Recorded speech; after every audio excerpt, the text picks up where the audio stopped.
All right, Mr. Boston, what's going on? Your weather's crazy over there. In New York City, it was 82 yesterday. Today it's 34. Is it snowing by you? Yep. It was snowing a little bit when I was coming back from Mohegan. Wow. Okay, a rare Absolute T-shirt insanity. day. Yeah, it was really nice yesterday. It was perfect yesterday. Oh wow. It was close to 70 yesterday. Oh, amazing. This is New England though. Let's tell the people first. Let's get this officially out there. So, Allan Boston flying in Monday night. So gracious to be getting up early morning to be with us. And 11 o'clock at the Westgate is our show. And you guys are welcome to come out there and we'll grab you some seats around. Maybe you can hear us live as we're doing the show. And also 12 o'clock meet and greet, and we'll have something arranged there. And John Murray over there said you guys can take as much of the suites you want in the back of the room, the pods they have or whatever, to hang out, and we'll have plenty of things going on there. And then for you, we do it out in the open there, or is there some studio? We do it out in the open. Oh, good. That's old school. That's the way it used to be. The old start school. Yeah. Yep. JH gets him to lower the volume a little bit for us so we can do it like that. And also, guys, just to let you know, I know some of you aren't coming until Wednesday. We're just reach out and I'll tell you what we're going to do. We'll arrange something where someone asked me about Norman's. Norman's is on Durango. It's not the Norms on Charleston or Sahara, those guys that tried to sue Norman for his name. It's Norman's on Durango. We'll definitely have a breakfast probably there the next day or something. Well, not the next day, because it's got to be Sunday, because that's the only day. There's too many games going on in the morning the next day. Oh, wait a minute. Wednesday, we could do it. Okay. No, we could do it Wednesday, but they're not coming in till Wednesday, so they won't. They're not coming in till Wednesday. Right. I just figured maybe find out. Tell Krack how long you're going to be in town for. Yeah. We can either do a Sunday morning breakfast, or we can do a dinner on the Monday after or the Tuesday after. And Allan's not going to watch the games in the casino. This is the second person that asked me that. I without asking him, I think that's the answer. No, Allan's not going to be in the casino. But I mean, if there's a big demand for it, then I'll make an appearance. But it's not. Yeah. I'm no bargain to watch a game with anyway. But if you guys are all leaving on Sunday, that they're coming in the 18th, let us know, and then we'll do a Sunday morning Norman's breakfast. If you're staying later, then dinner makes more sense. It gives you more time, because breakfast, I don't know, because the games are going Sunday, but there's only one early game on Sunday. I'm pretty sure it's staggered. As I recall, every year it's staggered, so there's one early game and then a couple, and then there's mostly late games. Okay, Allan, how is I was in the sports book this morning. I did my Vision show this morning, and the sports book was packed. Lots of people. Probably a better week though. Everyone was comfortable. They had seats around them still, where they weren't crowded, jammed in. I talked to many people today that told me this is a much more enjoyable week during conference tournaments than next week. There's more games. It's just a easier time, not as much an aggressive crowd. How about your betting for this week? How about, do you like this week more than next week, or no, it doesn't matter? I used to like this week a lot, but since I've sucked the last few years, I don't really like it anymore. Actually, last year I was good and I sucked in a tournament. This week hasn't been any good. I think I've kind of had enough of the year. I'm not digging in like I once did, and I'm getting what I deserve. Of course, I don't score the last basket in any game. So the Iowa game was they had to get a rebound to cover, and they didn't. And George Washington was 24 ahead and didn't cover. So it's not like it's all just ridiculous. Virginia got the last three. Yes. Yes. For a tie. Yeah, I've seen that. You did have UMass. I told everybody I thought UMass would win this game. It was just Miami. It was just too much for Miami. They just went 31-0, and the game they won, game 31 they won, was just epic. The refs might have helped them a little bit, which is good, because if it got them in the tournament, it's good.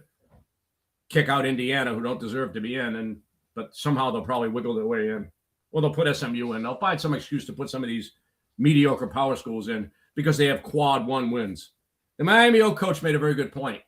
He said, I called 75 different schools to schedule a game. They all turned me down.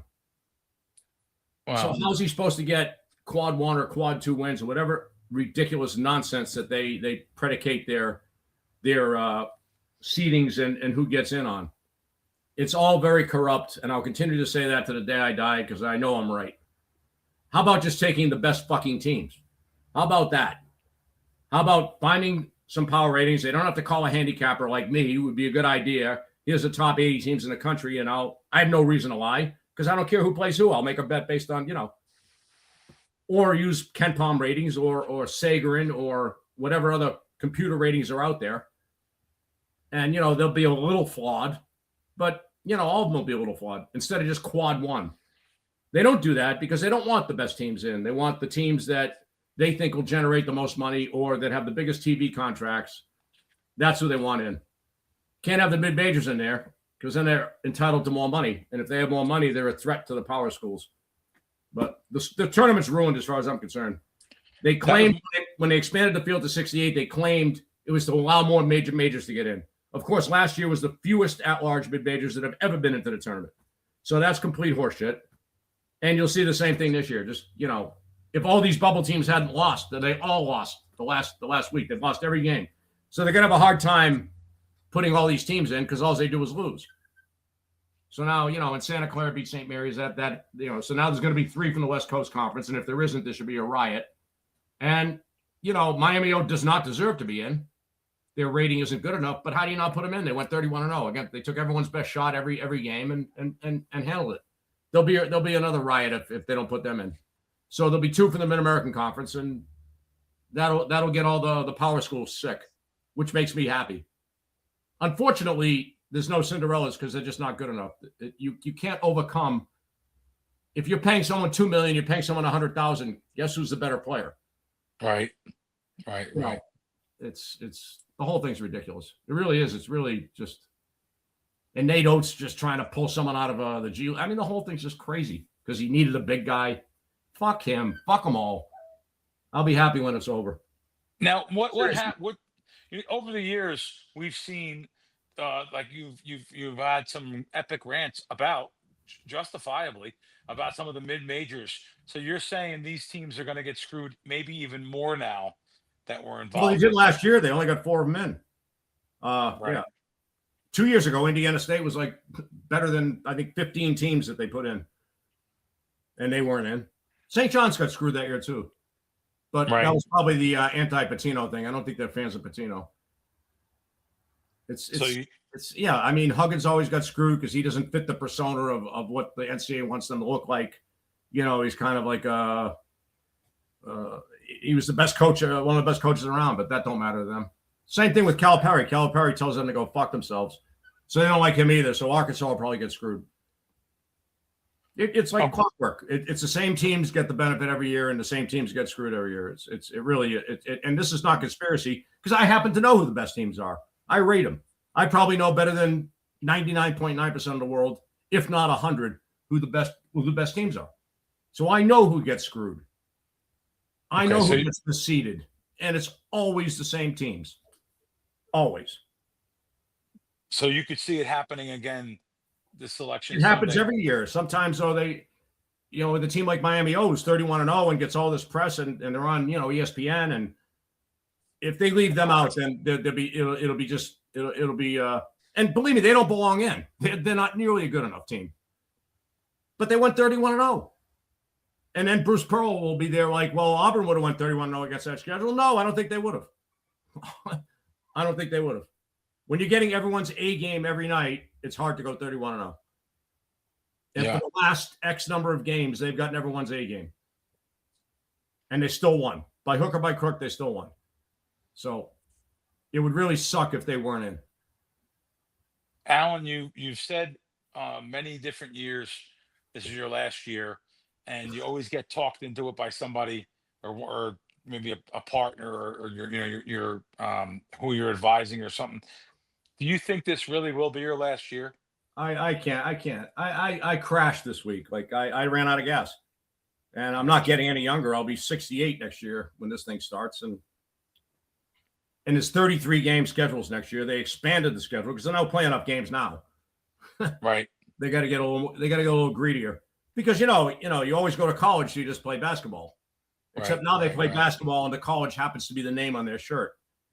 It has nothing to do with them going to college. If you can transfer 4 years in a row, you're not getting a degree. The whole thing is completely counterfeit. It's all bullshit. 100% bullshit. It's become all about money. And that's what the whole world is. Sure. Picture this: there's $1 billion TV contract. You have a bunch of guys going behind closed doors and deciding who gets in and who's placed where. It's just like our government. They take trillions in tax dollars and they distribute it amongst all their friends. And the NCAA does the same thing. There's $1 billion TV contract and all this NIL shit, and they distribute it amongst their friends. It's the same thing behind closed doors. And, the government gets caught now, but so what? They find fraud in Minnesota. They find fraud in LA. They find Kristi Noem spending $240 million. And then they just spent who was it? They found the military spent like $200 million on tables and fruit baskets or whatever the fuck it was. Right. All right. The troops get to eat lobster tails and steak. That's fine. I even though I'm not a big support the troops guy because they're not doing anything to protect our country, they're only doing shit to make the military industrial complex money. And oil companies when cities like Iran years ago, they had a democratically elected leader, and he told us, just like Venezuela, fuck you, you're not taking our oil. Well, we can't have that. So it's the same shit. It's just money gets involved and evil happens, and that's what goes on in the NCAA tournament. The government's just the best example of it because they do it 100x. Anyway, I don't know if it's my last year or not. I sure as shit hope it is. Right. I sure as shit hope it is. I sure as shit. I don't enjoy it anymore. I do enjoy doing this, and I'll enjoy meeting everybody out in Vegas. That'll be fun. And I just if we all have goals in life, and if my goal was not to be, it was somewhat actually when I read a book called The Handicapper by Robert Kalich around 1980, 81. The first 2 pages of that book were this is a guy who stood by the telephone and got this manic influx of phone calls. And he got information from all over the country, and he put all that information into his internal database. And he winged out the winners. Just completely instinctively winged it all out. And I said, I want to be that guy one day. Well, I became that guy. Like around the year 2000, I doubt anyone could have had a better year than me. The year before the odds was before we did. I spent a year and a half with Chad on the odds. I arguably, and this is not bragging, like I doubt there's many better at me than this or have been. So what I have nothing to prove and nothing to prove to myself either. This year's been very rewarding in a lot of ways because I'm doing something completely different. And I sucked the first month. I didn't suck. But I did because what I was doing was not good enough for I wasn't being a bettor, I was being a line maker. And there's a big difference. We have to be close to perfect on every game. As a bettor, I just look at what I'm off on, and if a game moves, then I take a look at it and see what's going on. But if you're setting a line and the game's moved, you're screwed. Like if my buddy has a friend who bet him +7 because he knew someone was out, well, we're already screwed. So but I overcame all that. I've been very good the last 2 months. This week I'm not good, but so I even had the inner resolve or fortitude, whatever word you want to use, to turn things around in what was a pretty difficult situation. Doing something at 67 is brand new. Even though it's old, it's new. Anyway, that's it. Questions? I ran into Richie Baccelleri today when I was leaving the studio, and he's coming down next week, so people get to meet Richie also. You get to meet a legend.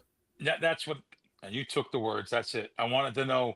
I even said, Rich, maybe you can come on. I don't know what he can add to the show, but he can come on for a couple. He was he's been around Vegas longer than I have, and he was actually behind the counter. He knows a lot more people than I do. He's also a lot nicer guy than I am, so he's a little more personal. I'll be good. Yeah, I'm actually good with that shit. Yeah, Allan actually is very good with people in person in the public. He'll answer questions. Yeah, ask anything you want. This like I was told that I'm intimidating, whatever that means. Yeah, People are afraid to ask me questions. There's no such thing as a bad question. Any question's a good question because you're trying to learn something or you're asking, even if it seems naive or simple, it's still a good question. I shall answer it. I won't say, why are you asking me that, you fucking moron? Those words won't come out of my mouth. I will answer it as best I can. So please ask away, So look forward to seeing Richie. So I actually was in the Bronx with Richie 30 years ago. Yeah, he's been around a long time. He was. You're a Bronx guy? Yeah, and Richie. I know Richie's a Bronx guy. I didn't know you were. I was there with him. Yeah, sure. My mother was raised by Adio's Bakery at the Bronx, Arthur Avenue Italian section there. We actually had some. Richie would know that, right? Pizza there. Adio's Bakery. Yeah. Oh yeah. He was the sportsbook manager though of Caesars, correct?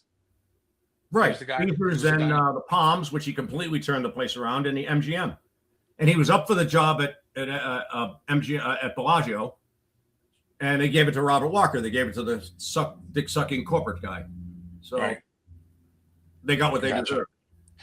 Yeah, I seen Robert out at something. Nice guy, but he doesn't know what he's doing. He was a nice guy. He just he got mad at me because I said something on a website about him not answering a question when I went to the sports book. He was at Boyd. He wouldn't answer a question. He didn't answer. He wouldn't come out to answer a question or something. And I said, "Why would you get mad? You just made a comment. You stated a fact, right?" I'll say it again, Robert. You didn't come out right to his face. I said it. Nothing bad. I mean, he is a nice guy, but yeah, but you just said he didn't answer a question. Well, why would he get mad? Would not like most people in the casino. Fuck them all. Want to ask questions. Yeah. I'll answer them all. Someone said listening to Allan stacking for life 86 said listening to Allan saying fraud nardy. I don't remember hearing you say that. For years is always hilarious. In past years, always enjoying Allan live tweeting during the selection show. Have you live tweeted the selection show? Oh, I used to be. It was. That's what he said. Someone told me it was epic. Like, I was just speaking the truth. Like, as they screwed one mid-major after another. Right. Okay. It's just old news, and some people think there's people to this day who are pretty smart who think I'm crazy, thinking it's all corrupt. Well, they're morons. It has to be corrupt. Your humans are involved and money are involved. Guess what? So you don't blame politicians, right? Let's say you're elected as a zoning official in a local town. Sure. And there's zoning laws. You can't build a bar within 100 yards of a church. And the guy wants to build a bar within 100 yards of a church. So he says, I can donate $50,000 to your campaign. He said, I can't do it. I'll be up Schitt's Creek. Like, the church will lose it, and I'm going to look like I'm going to look like the bad guy. Well, what about 100,000? And no, I can't do it. But by the time he gets to $500,000, you know what? It's just a bar, and it's not that close to the church, and kids can't go in there anyway. Let me see what I can do. And then you've crossed that line, and you're no longer the pure guy with good intent who went into government to do good things. And that just happens all too often. Everyone has a breaking point, right? There used to be that game, like, for $1 million, how many bullets would you put in a gun? And if there was, there's 100 chambers, how many bullets would you put in there for $1 million? Right. Once, or would you? Russian roulette. Yeah. Is there a number of chambers you'd want with one bullet in it? Like, right. This is Mad X, more of a comment, but thanks again, gentlemen. I haven't commented since I invited Allan to dinner, but I make sure that I never miss my hour of therapy. Of course, the invite is still on. Still on. I promise you, when I get back from Vegas, we'll go to dinner. Yeah, once Allan's free schedule. You got his info there, so very nice. We'll pass along my phone number or email or something. He said, "No Italian in capital letters." No Italian. Good guess.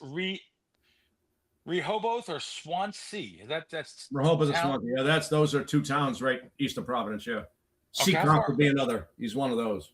How far is that, Allan, from you? An hour and 5 minutes, hour and 10 minutes. Depends on traffic. Yeah, that's where he lives. Where? Yeah, you got to take a lot of back roads to get to those towns.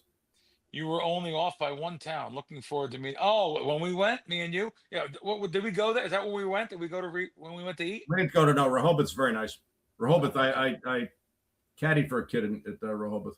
Beautiful area. A lot of money there. Yeah, I wish you were from there. Then we could have a really good dinner. He actually said, "I'd love for me to join." That's very nice of you. I didn't know it was that far from Allen. I thought it was closer for some reason. I'll figure it out. Is that real? Okay. Uh, this is a big fan of the show for years. By the way, I've known this name for years.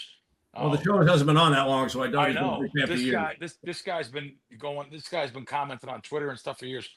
YZ Live Guy. I hope I'm pronouncing that right. Thanks for asking my question to Boston. Love listening to you both, talking sports betting and such. Cheers to you both. Have a great weekend. Great show. And he says, okay. Well, maybe I don't know. Are you gonna be? He said he says, wish I could stop by and say hello. So I'm guessing he can't get there. I was thinking he could get there. So yeah. Anyway, this is these people really would love to, but it's just so tough. Airfares are out of control. Wow, you just looked. You got to steal airfare. Why? That's for June, not for the. Oh, that's right, for June. Yeah. Allen's going for the World Series. He found a JetBlue. Well, good thing I did it before we bombed Iran. Yes.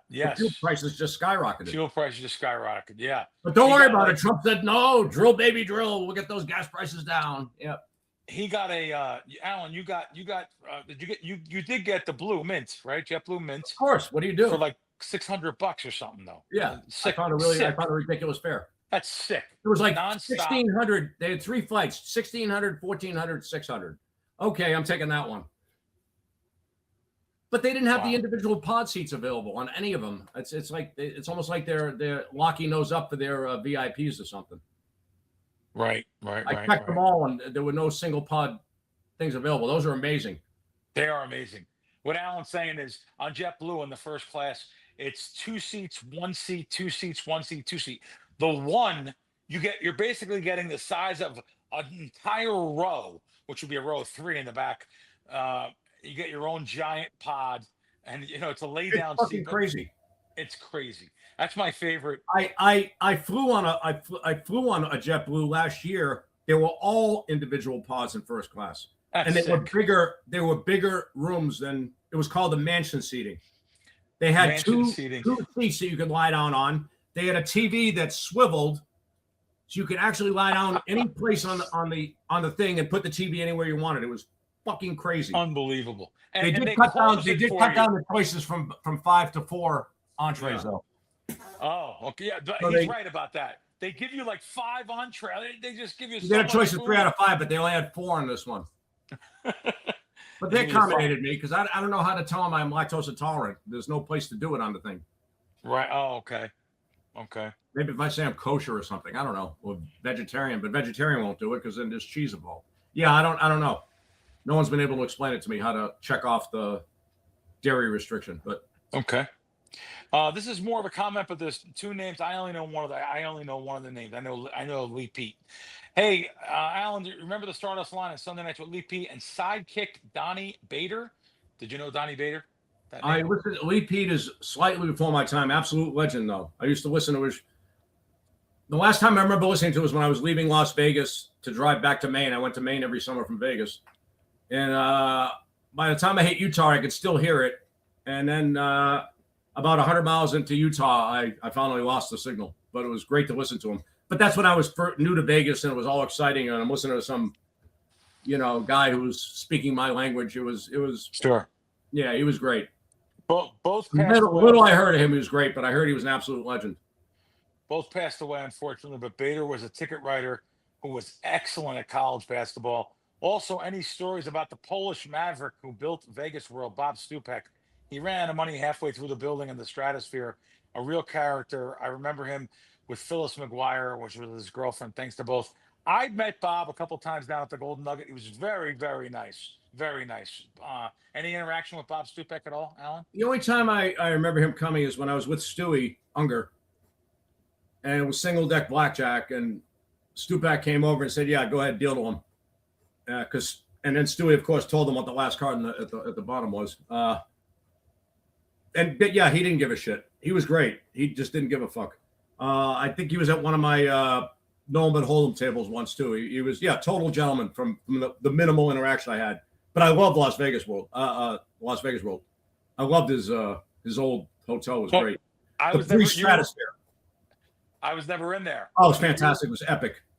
Was it like he had crapless craps? He's the only one that had that. Like, he was way ahead of the game.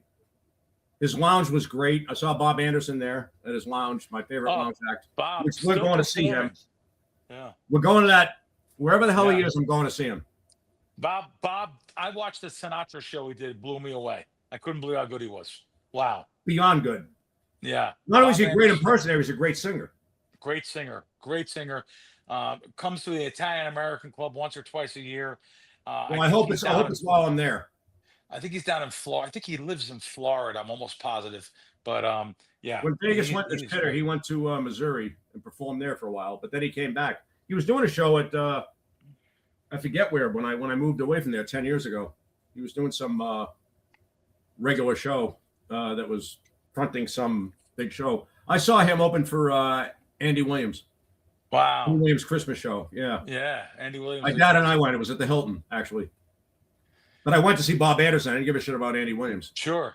I remember turning to my father. I said, I guess we're not going to hear a Fiddler on the Roof medley here. Right. Yeah. No. I actually like Andy Williams too, though. The sweater thing, the Christmas songs, pretty cool. But Bob Anderson blew me away when I seen him.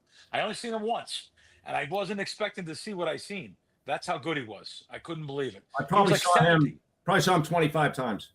Wow. Yeah, I saw him every time I could.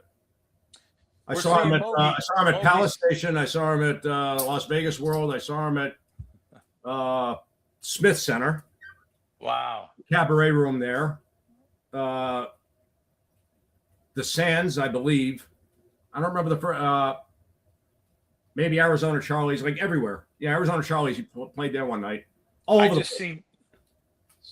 see? I seen Clint Holmes at the Smith Center. So I never saw him. That cabaret room was it's such a great room. They don't have it anymore? Myron's. Oh, it's still there. Myron's. Good. Yeah, no, that was great. They had great acts there. What a great room, a great sound. And he's a throwback. He does everything, he's just unbelievable. I've never seen him. I heard he's good. Oh, he's so good. He's 80 or 81. I mean, his granddaughter was there. It was so good. I just seen that a couple weeks ago. Next question.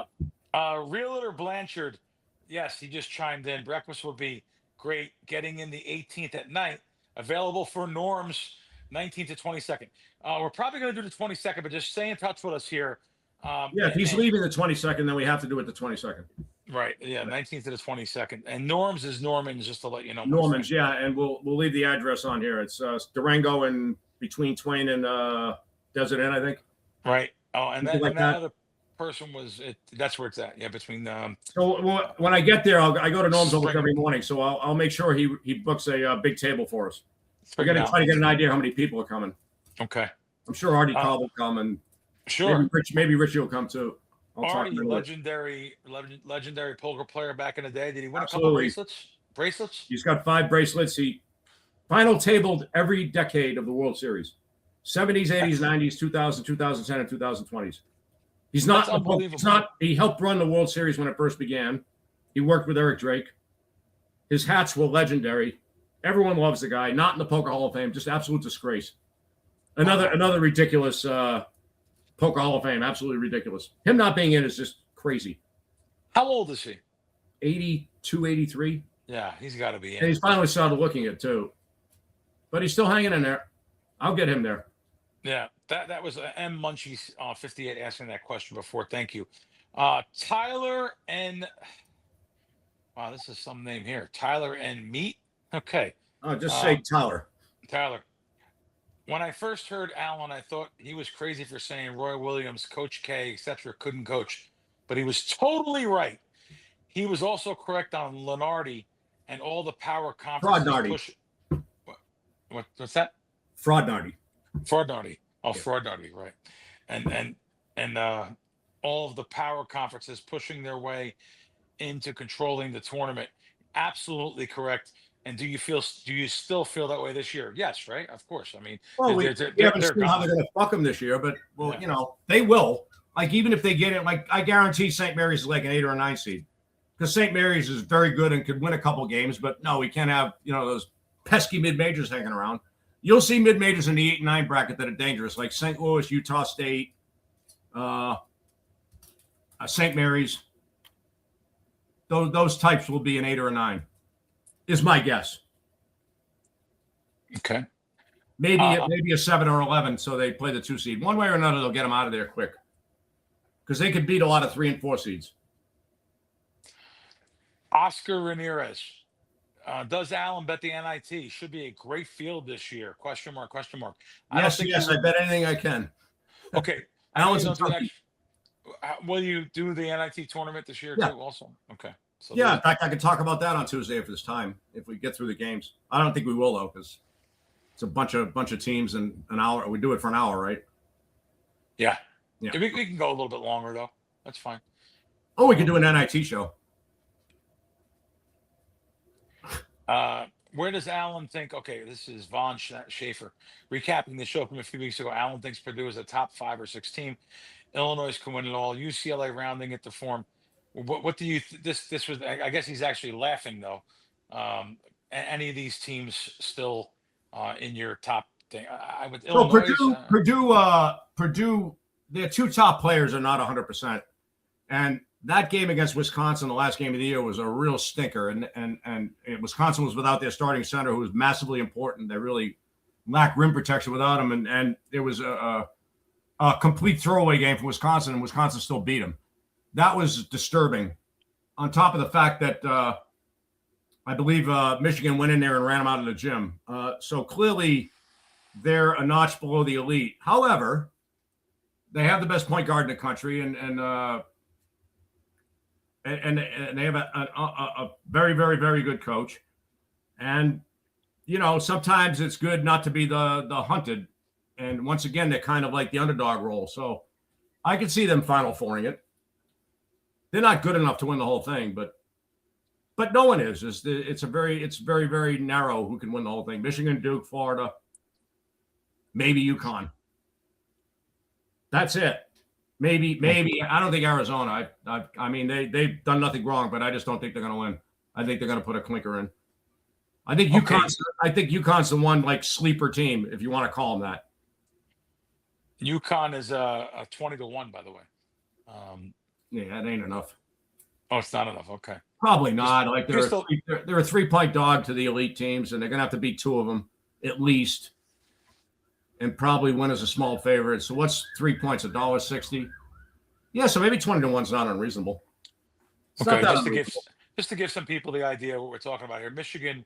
Well, we had Furman last week. They won the Southern Conference. I heard one guy was really happy. I was going to get on. I was going to get into that after I get. Let me get these odds out. I'll go right into that. So just so people know, Michigan and Duke around plus 350, Arizona plus 5-1, Florida 7-1. Yeah, this is absurd though. It's absurd. Yeah, this too low on all of them, Allan. Of course. Yeah, of course. If there's no, you're getting screwed on the yes. Maybe early in the year, if you find something sneaky and you grab 100-1 on someone that might be like 30-40-1, but even then your edge isn't that big. It sounds big, but it's not. There's yes and no's. So like Circle will put up, will Duke win it all? No, -4.25. Yeah, that's fair. Right. That's fair. Even though their gaps are too big, they could do better, but it's better than nothing. And again, Matt Metcalf, who ran the circuit to start for many years and was just an amazing bookmaker and really tried hard to do right for the industry. He told me he put the yes no's up because he heard me do I think it was Gil Alexander's show, and I talked about how the only fair future book's a yes no future book. He heard that and agreed with it and put it up. So I've had some influence. The next guy, very relevant to our topic right here. Cloudtown 4 says, I was able to get Duke not to win the title at -310. I'll tell you right now, Cloudtown, great bet. It's a great bet. You could take 350 now. I mean, it may be more. I mean, it's a great bet.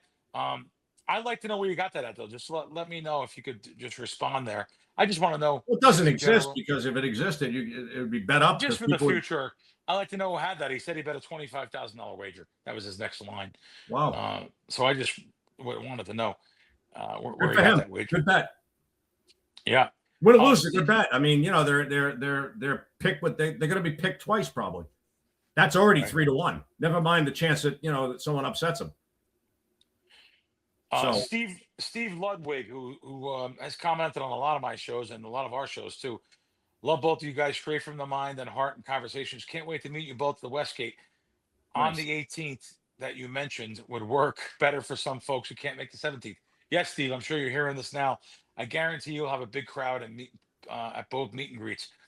Yes, Steve, the Both 18th. 17th and 22nd. Yeah. 17th. Yeah, we're Again, tell Steve he has to tell us if he's going to be there the 22nd.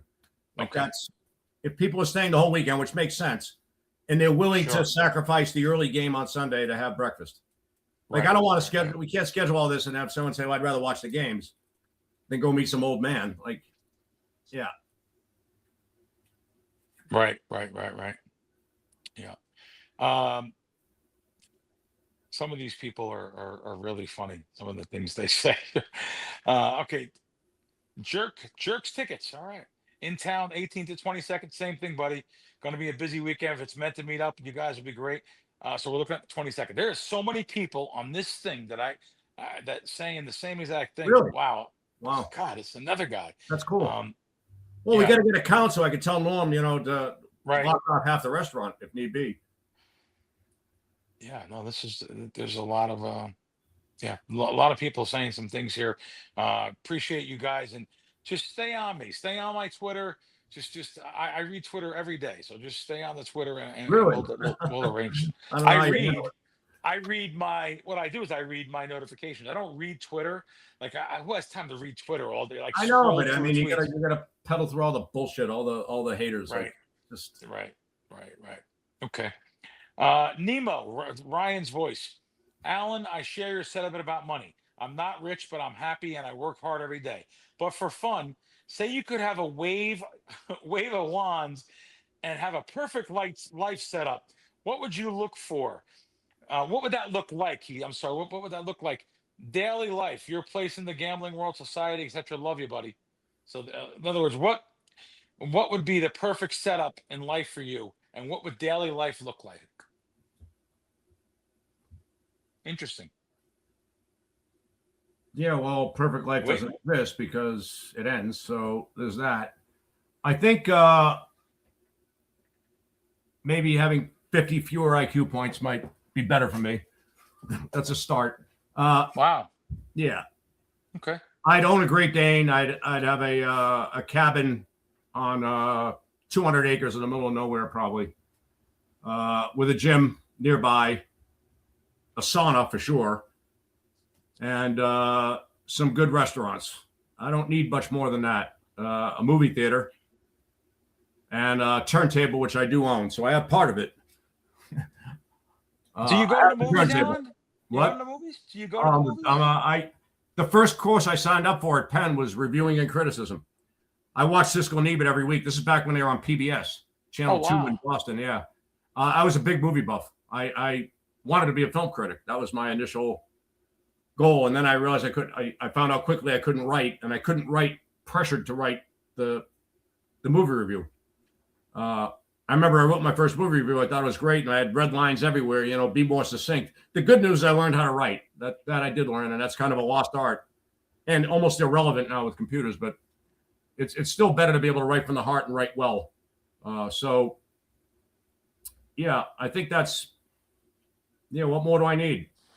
Some friends. You need that. If you it'd be a great day in a gym, a sauna, and a shack on 200 acres.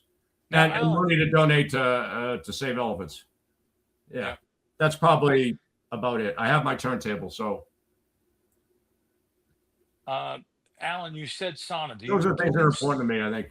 Do you do any spa or sauna now? Dry sauna? No, there is none, but I will in Vegas. Okay. The athletic club has a sauna, and the other gym out there has a sauna too. Both gyms that I go to have a sauna, and the place I'm staying at will have a steam room. So Not quite as Okay. good, but yeah, saunas are incredibly healthy. They trigger these things called heat proteins, which are anti-inflammatories, and only dry saunas can do it. The studies. My buddy had a dry sauna when he was living at the loft place you picked me up at on Yep. near the art Yep. district. Yep. Great building, but they had a sauna, and I went there every day. I never felt better in my life. Half Wow. hour, 45 minutes in there, never felt better. A dry I sauna. don't. That's funny. I always thought the steam room was great, but the dry sauna The has dry these. sauna, yeah, they've gone back and forth. They used to think the red light sauna was better, but now the dry sauna again is better. Yeah, So it's you go. incredible. Anytime you shock your system, it's typically good because you jump in cold water, it shocks your body and your body regulates. Like when you fast, your body's being shocked, it regulates. Do you go after your workout or Yeah. shower? Then you go into. You finish with the dry No, sauna. I work out and I go in the sauna and then I shower because you sweat like a pig when you Okay. sweat So profusely, I'll say. Yeah. And then you'll take a cold shower. No, I'm not Oh, a you don't? cold guy. Oh, No. okay. Yeah. Okay. No, I mean, I like the sauna. Yeah. Even if people there, I don't mind because I actually can show off. So that's good too. Yeah. Someone in the comments said that you're quick to show off. Yeah, he shows off. That's what he does. That's what he's doing it for. Show off. I mean, I some people Where in am I showing off? comments. I don't know why they watch. Where am I the showing show. off? I'm not doing this with my shirt off or anything. If you only have something bad to say, didn't your mother tell you? Your father teach you? Don't say it. You're not nice. Say don't say it. Don't watch. We don't fucking need you. To be honest with you, if you want to say something stupid or something bad. Now we're both open to constructive criticism. I'm not Of saying course, that, that's but how you learn. if you want to say You something learn by getting stupid, criticized properly. yeah, no. I'd like to hear his asshole comment. He could say it to my face. That might be better. Want me to read it? No. No, You're just yeah, gonna just a aggravate me. stupid thing. Yeah, no, just a stupid thing. And then but people actually come to our defense here too. Sometimes, people under anonymity or telephone tough guys. You find that all the time. Yeah. Meow Self. This guy comments a lot. Jimmy G. Jimmy G had. All right. Allan, what is your favorite, or what you think is the most compelling conspiracy theory? I don't know. Do you have any conspiracy theories that are compelling that you agree with? It's an interesting question. I don't think there's too many. I think most conspiracy theories are actually true. Right. Like the whole COVID thing. Like we were lied to nonstop on that. I'm sure there's alien life forms out there. I doubt we have them within our grasp, like some people claim. So I guess that's a conspiracy theory. That's kind of bullshit. It's a great one. It's a great one. Yeah, I don't believe that we have aliens that we know of at Area 51 or whatever they're claiming. Right. Yeah. It seems like they Now, show if there's aliens in our country from another planet, that wouldn't. I don't think that's actually inconceivable. Yeah. It wasn't All right, Mogi's minor fault glitch. for that little timeout. Yeah, it wasn't You see Mogi's Mogi in the fault. I blame background. Mogi. I shouldn't have blamed Mogi. Great movie. Can't blame Mogi. Allan, it's amazing when you lived in Yeah, so Vegas. I got to think about that perfect life thing. I think I got most of the things I enjoy in there. Yeah, music, Okay. movies, a couple good restaurants, and gym, sauna, and a Great Dane. Yeah, that's probably about it. That's pretty good. I didn't know if you were gonna have an answer for that. Of course you would, though. Slot machines, actually. Oh, wait a minute. Gotta have slot machines. Yeah, a little bit better luck this week at slot machines than. Yeah, yesterday was good. Yeah. Yesterday was very good. I lost today, but that's okay. Yeah, but so it's pretty close to you too. You don't take steam, do you? I don't know. Do you take steam? And slots? Yeah. I guess kinda. Right. Okay. At times, kinda. Like sometimes when you're steaming, you don't know it. It's closet gambling. Sometimes you're too. tilting, you No don't know one it. knows. It's yeah. Sometimes you stay on a machine you shouldn't, and Right. but I don't steam in poker. That's Right. But people could subconsciously steam and not know it. They're not aware that they're making poor Right. decisions because they're on tilt. It's a Yeah. fine line, Yeah.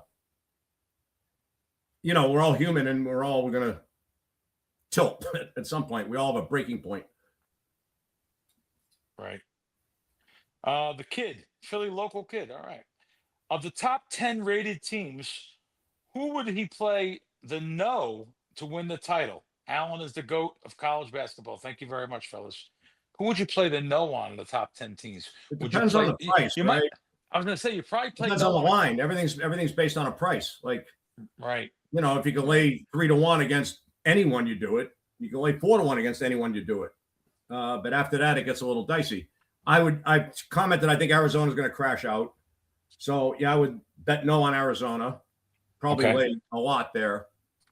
Probably lay you'd be stealing lay 8-1 or 9-1. Maybe. And they put those prices up with the yes in mind, with people betting the yes. So those prices are put up there. But you asked me about no's. So. No, I'm no. But so the no's are the value a lot of the times is what I'm telling people. But speaking of the yes, this was the email we got from Kevin. Well, I don't know what other top 10 teams. I would bet no on probably everyone but Florida and UConn. But again, it's based on price. But Florida and UConn are my top 2 favorites. Even though Duke and Michigan probably are everyone's top 2 favorites, I'm never going to be with the grain. And Michigan clearly has, even though Duke beat them, Michigan I thought was a little better that game. And I watched it very objectively. I wasn't involved with the game. I probably should have been because I had the game pick and it was 3, but I didn't. I hated my number, which goes to show you have to trust your number. But I think Michigan was better. I think they played again. I think Michigan would beat them. Duke got a lot of calls. Arizona no minus 650, just to let you know. Really, that's really low. Yeah.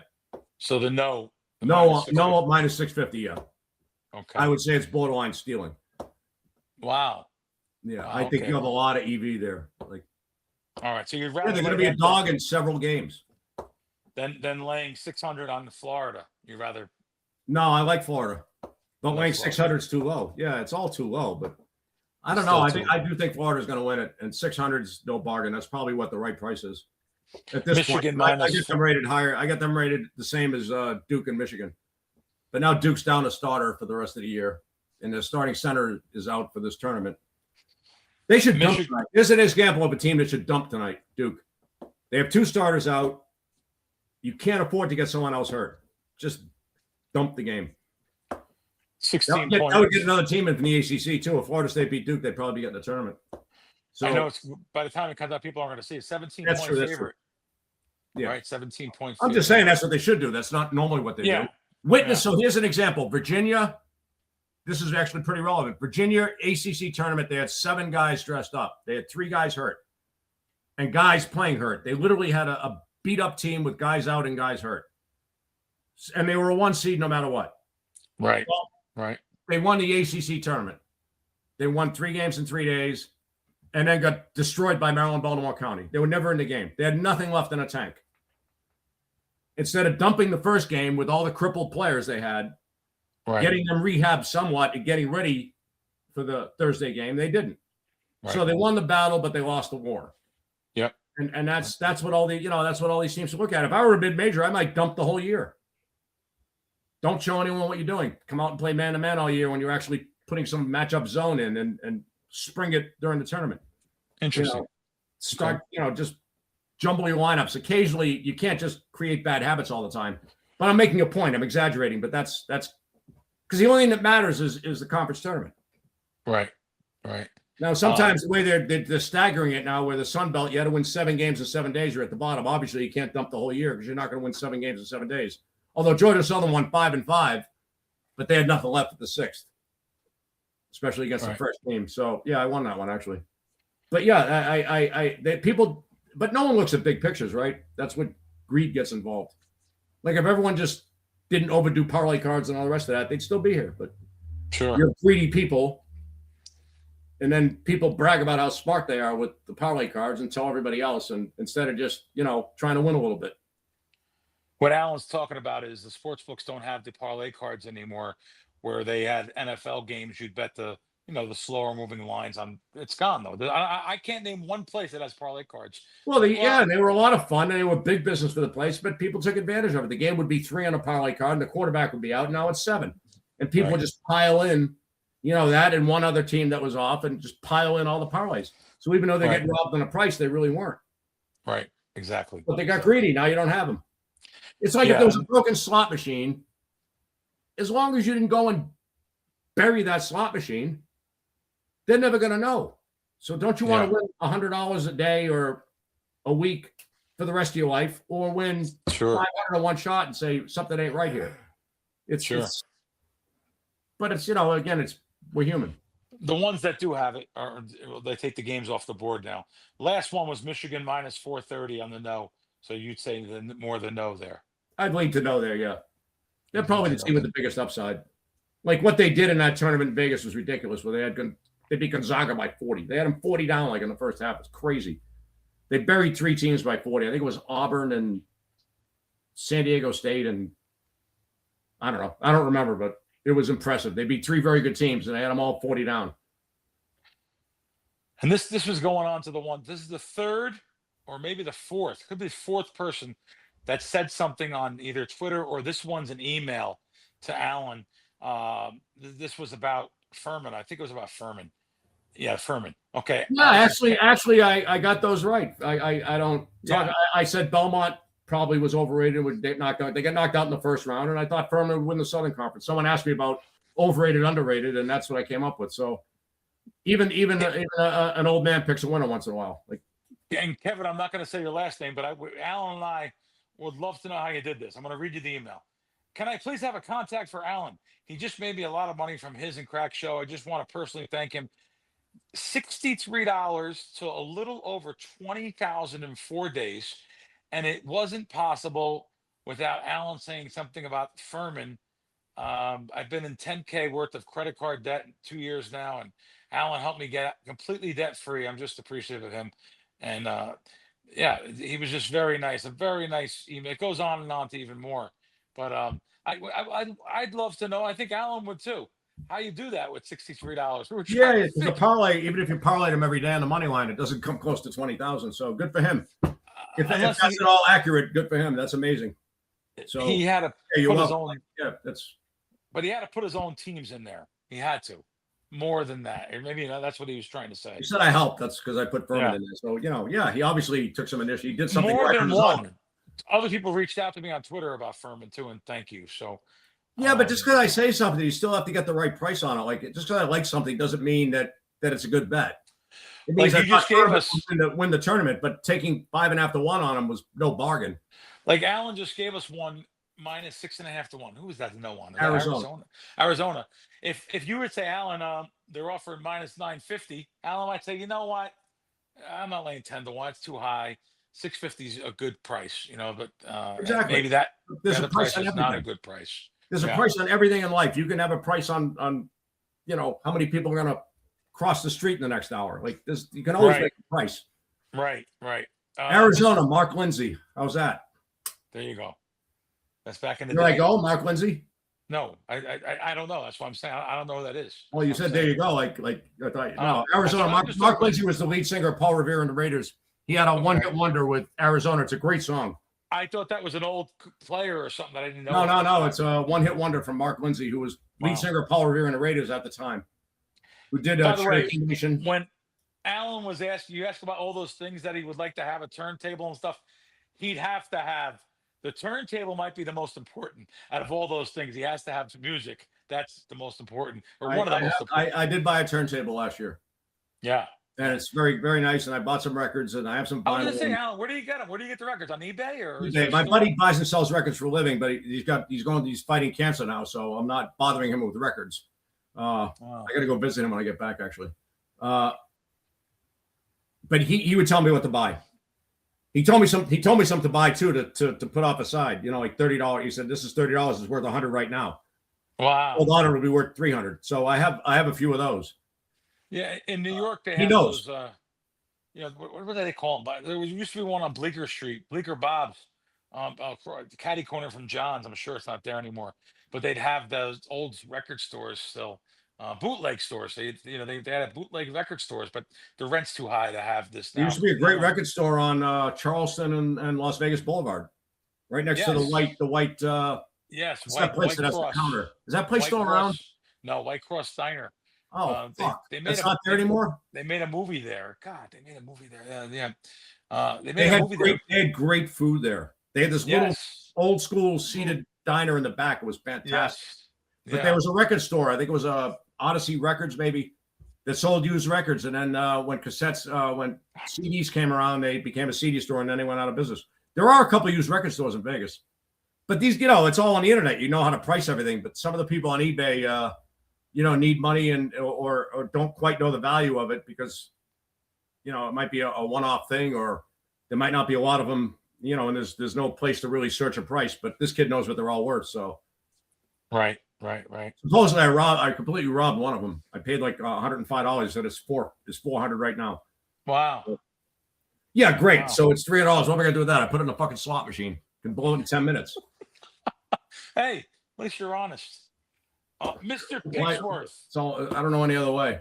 Mr. Pixworth. I don't understand the point of lying unless you're talking to a cop. Then you lie, of course. Allan, in California split, what do you think Charlie meant when he looked at Bill after they won all the money in the end? Yeah. I don't want to answer this. Tell him to. Oh, okay. Yeah, because it kind of ruins the movie. Okay.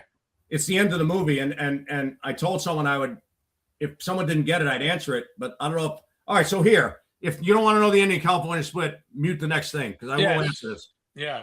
All right, so we're gonna give you 5, 1, 2, 3, 4, 5. So you can finish the question, and I think I know what he's gonna ask.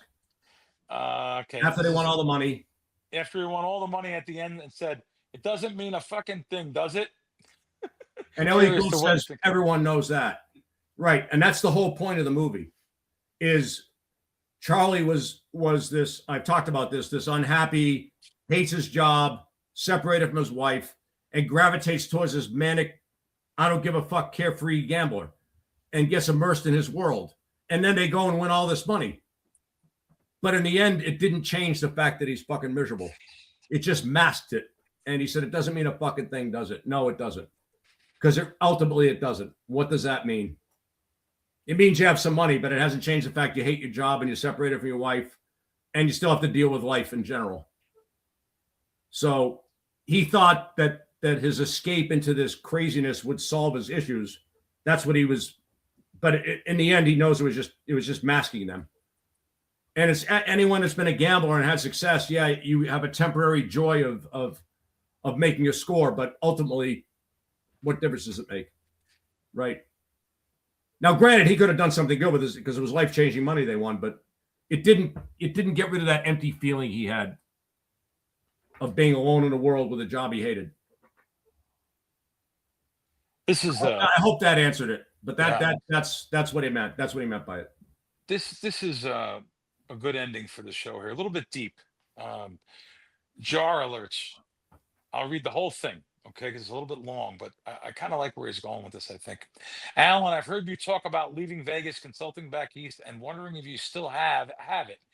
I'm in the same world as you, just from a different angle, building something that lives and dies on truth, not hype. And I felt the same shift you described. The game didn't just change, the world changed around it.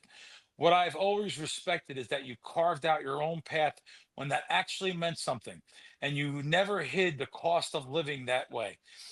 You're one of the last people who still thinks and talks about life this way and the craft that it is, not content. So here's my question. When you look at where you are now, the doubt, the distance from Vegas, the consulting, the reflection, do you feel like you're losing the game, or do you feel like the game lost the kind of people it was built for? I think more the latter than the former. I think I've lost the game because the game lost me more than I think that triggered my not giving a fuck about this anymore. So yeah, I definitely the game, the world changed and around me and created me wanting to get away from it. Yeah, it's and he's right. Everything's bullshit. Pretty deep, pretty cool, pretty good. You know, I like what it's kind of like so like I had a couple words in my yearbook quote. One was independent. I always wanted to be independent. I can't work for somebody who's, because I if some idiot tells me what to do and no, it ain't gonna happen. Like I wouldn't handle it well because I would probably call him out on being a moron. And why the fuck you have me do that? We could do this. But Yeah, and I said work is a good way to while away the time, but a bad way to make a living, which isn't quite right, but because I do work hard when I'm doing this. But that's what I talked about earlier, where I kind of lost my fight a little bit. I haven't worked that hard this week on the games, and the results kind of reflect that a little bit. But no, really, really good question, and my path was driven almost accidental, and in therapy, I learned it was triggered by a Jungle Books lunchbox that I got shit on for, and I won't go the whole route from there. But it's funny how a Jungle Book lunchbox that I bought when I was 8 years old that I got shit on for it, like triggered this loner type life that I've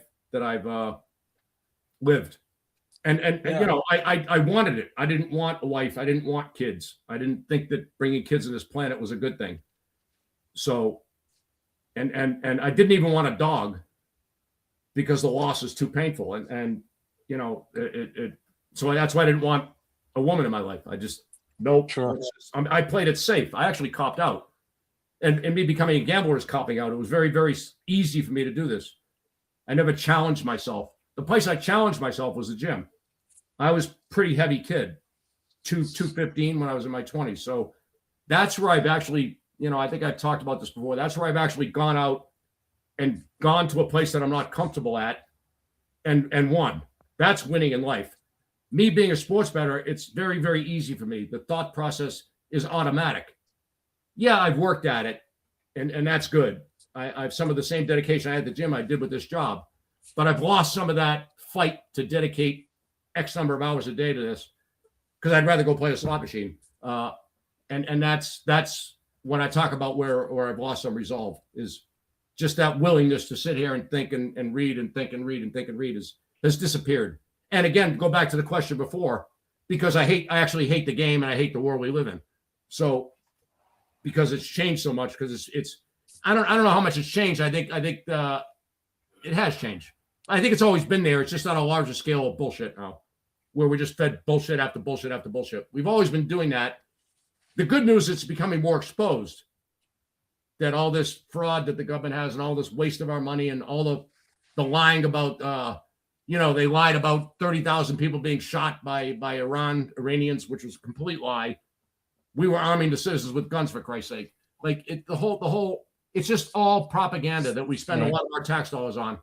And it's just becoming, the good news is people are learning about it. The bad news is until we vote for a libertarian or some third-party candidate, it's never going to change.